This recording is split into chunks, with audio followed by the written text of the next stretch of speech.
Um, dois, três. Oi, gente! Estamos aqui de novo e hoje é um assunto polêmico. Ai, meu Deus, polêmico, gente. Então, gente, eu vou falar em português e quando o Clément for a hora dele se expressar, ele vai falar em francês, beleza? Como já combinado nos outros vídeos. Daí ele vai contar com detalhes, né? Com sinceridade, né, meu amor? Eu prometo. Eu vou tentar. Um assunto que vocês perguntam muito pra gente, como é que o Clément lida com a minha questão do borderline. Mas antes, vamos se inscrever no canal, dar um joinha, dar um like no canal. Primeiramente, o que é borderline? Gente, borderline nada mais é do que uma patologia psicológica onde a pessoa tem alguns problemas em lidar com as suas próprias emoções. Então, geralmente pessoas muito intensas e que vivem sempre no limite. Da raiva, então é uma raiva intensa, quando sente amor de uma forma intensa, pessoas que vivem de uma forma muito intensa. Isso não pode ser romantizado, tá, gente? Ah, eu também sou intensa, tenho borderline. Não, gente, não é assim. É algo realmente muito complicado e muito sério, que pode ocasionar até tentativas de suicídio, né? Enfim, aquela questão de automutilação e você sempre tentar contra você mesma, tá? Quando eu conheci o Clément, eu já tinha problemas com borderline, porque o borderline, ele despertou, na verdade, depois do meu divórcio. Então, foi aí que eu virei o... Então, eu nunca tinha sentido crise de raiva e tudo mais, eu não sabia no que era. Pra vocês terem uma ideia, eu já quebrei 2 celulares e eu não tinha dinheiro pra comprar um outro. Então, assim, na hora da raiva, o borderline é uma pessoa muito impulsiva. Então, na hora da raiva, ela não tá nem aí, se ela vai quebrar coisas de valor e tudo mais. É tudo de uma maneira muito intensa, muito impulsiva. São pessoas, normalmente, que vivem uma montanha-russa de emoções. Então, às vezes, pode ser confundido com a bipolaridade, mas não é bipolaridade. A bipolaridade é um estágio um pouco mais demorado de mudar de personalidade, por exemplo. O borderline, não. É tudo em um dia só. Então, você fica depressivo, você fica alegre, você fica triste, você fica com raiva, tudo em um dia só. Então, realmente, para lidar com as pessoas borderline, tem que pisar em ovos sempre, né? Então, meu amor, ele vai comentar um pouquinho com vocês como é essa questão de lidar com a mulher borderline. Lembrando que eu estou em tratamento, tá? Eu fui diagnosticada por um psiquiatra. Então, assim, na dúvida, façam terapia, procurem um psiquiatra. Eu nem sabia que eu tinha isso, né? Eu achava de início que era depressão, ansiedade, etc. Mas não. E o pior de tudo é que o borderline, gente, ele consegue somar, parece que esses pequenos fragmentos dessas doenças em uma só. Tipo, pega um pouquinho da depressão, um pouquinho da ansiedade, um pouquinho de um monte de coisa. Então é realmente muito complicado lidar com pessoas assim. Eu reconheço, tá? Eu sempre disse pra ele, desde o início, a gente conversou e eu falei que eu tinha borderline. Enfim, eu acho que na cabeça dele, tipo, de boa, tipo... Aí começou a morar junto comigo. Aí ele viu que o negócio era bem mais complicado, bem mais embaixo, né, amor? Bon, au début, c'était... Je savais pas du tout ce que c'était avant de rencontrer madame. Du coup, je me suis dit que c'était pas grand-chose. Pour être honnête, c'était passager et que... Quand on se parlait en ligne, j'étais pas trop touché quand elle faisait une crise. Des fois même, je suis sûr qu'elle en faisait, je savais même pas. Mais je sais que c'était à cause de son ancienne relation que ça a commencé comme ça. Des événements traumatisants dans sa vie, qu'elle a pas envie qu'ils se reproduisent. Tout le temps stressé, mais en même temps cool. Hein. C'est bizarre. Voir un psychologue et tout, ça va passer, nanana. Bon, au fur et à mesure du temps, j'ai commencé à comprendre que ça allait être plus long que ce que je pensais et que c'était plus grand que ce que je pensais. Ça fait déjà plus d'1 an que t'es en France. T'as fait quoi? Crise de colère, t'en as fait 3. Oui. Ça va.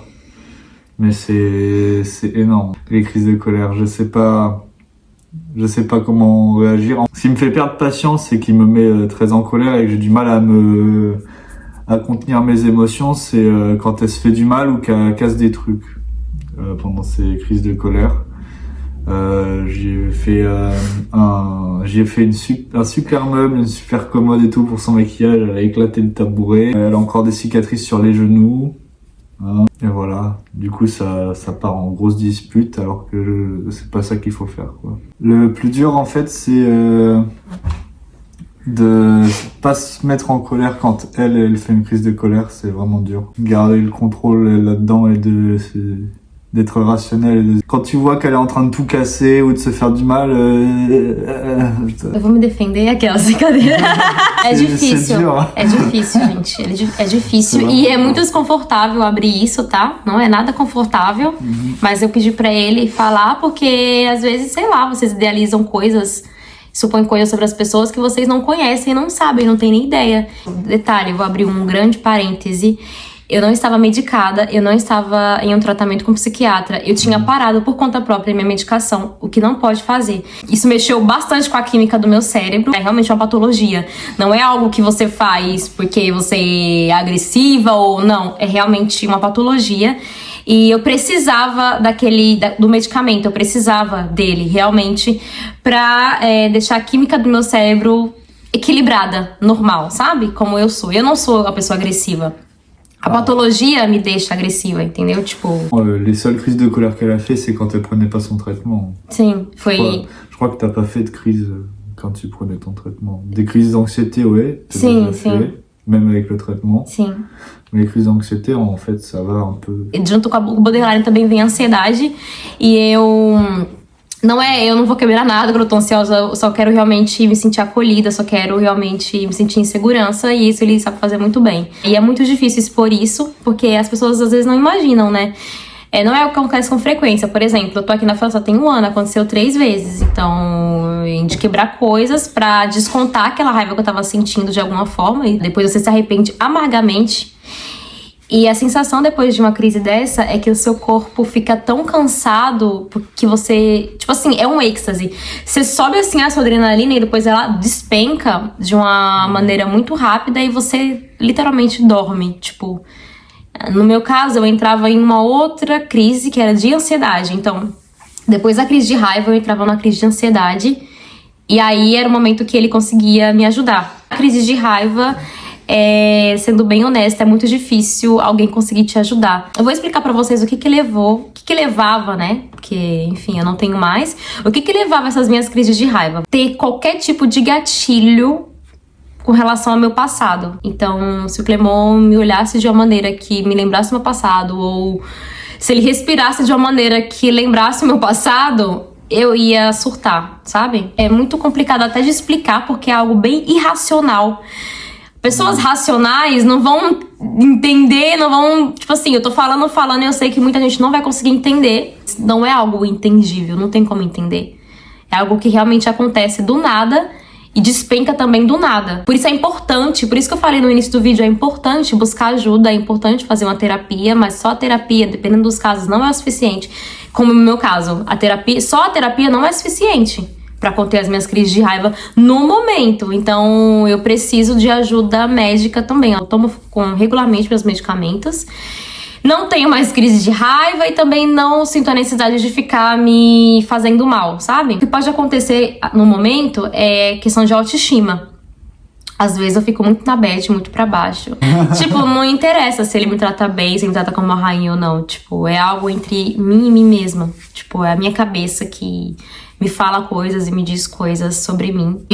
O que eu não posso fazer de jeito nenhum é parar de tomar esses medicamentos por conta própria. Tipo, o psiquiatra não falou nada e eu do nada paro de tomar medicamento. Aí vai dar B.O., vai dar problema, a gente sabe. Minha psicóloga cansa de falar: Andréia, toma certinho esse medicamento, não pode. Porque assim, é um medicamento forte, gente, que altera algumas coisas, a química do seu cérebro também, tipo, altera algumas coisas no seu corpo. É difícil pro borderline, é difícil pro companheiro lidar com borderline, não é fácil. Vocês comentaram também a questão da André Surak, né? Que ela passou por uma situação muito complicada com o marido dela. Eu acho que, como eu falei, pelo que eu acompanhei a Andressa, ela não estava em tratamento também. Então, não estar em tratamento é um perigo pra você e pro seu companheiro. Tipo, é um perigo pros dois, assim, porque... Você, como eu falei, você toma atitudes irracionais e isso pode ser muito perigoso, tá? E dependendo, pode até acontecer algo mais grave. Foi o que minha psicóloga sempre falou pra mim: cara, você precisa urgentemente ir no psiquiatra. Eu ficava só postergando. Até que teve um dia que eu explodi. Tipo, aí quebra coisa e tudo mais, e enfim, aí quer tentar quebrar celular e... Entendeu? Então é muito chato, é muito doloroso pro borderline, porque depois que a crise passa, a gente fala, putz, mano, o que eu fiz? Tipo, aí você sente vergonha, aí você começa a chorar, aí entra numa crise de ansiedade depois.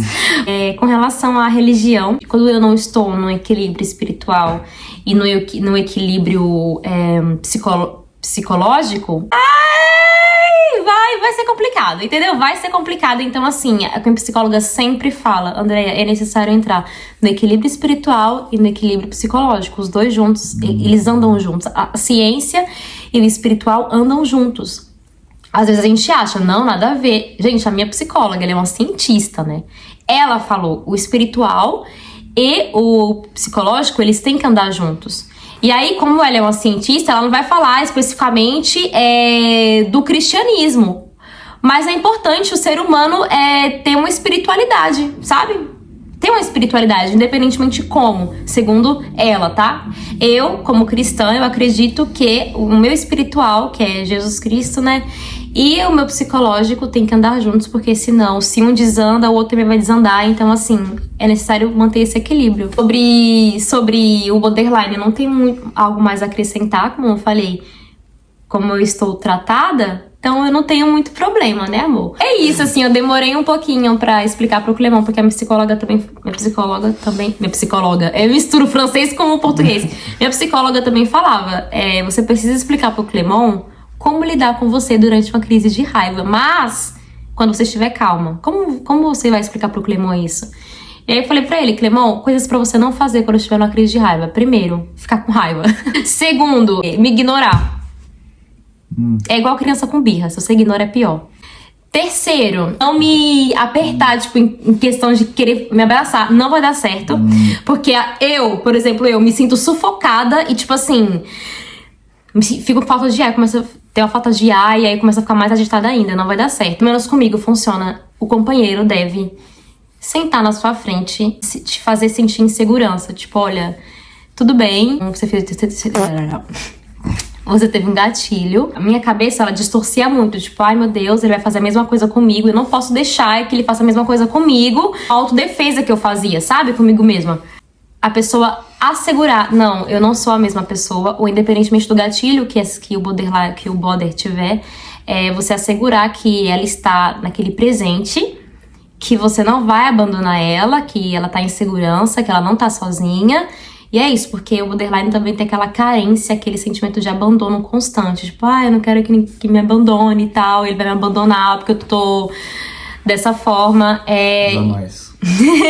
Então, assegurar pra pessoa que ela não tá sozinha, que você não vai abandonar ela e que ela pode contar com você. É um assunto muito delicado de abordar, porque não é nada confortável falar sobre isso. Se vocês tiverem alguma dúvida, vocês deixem no comentário que eu vou responder.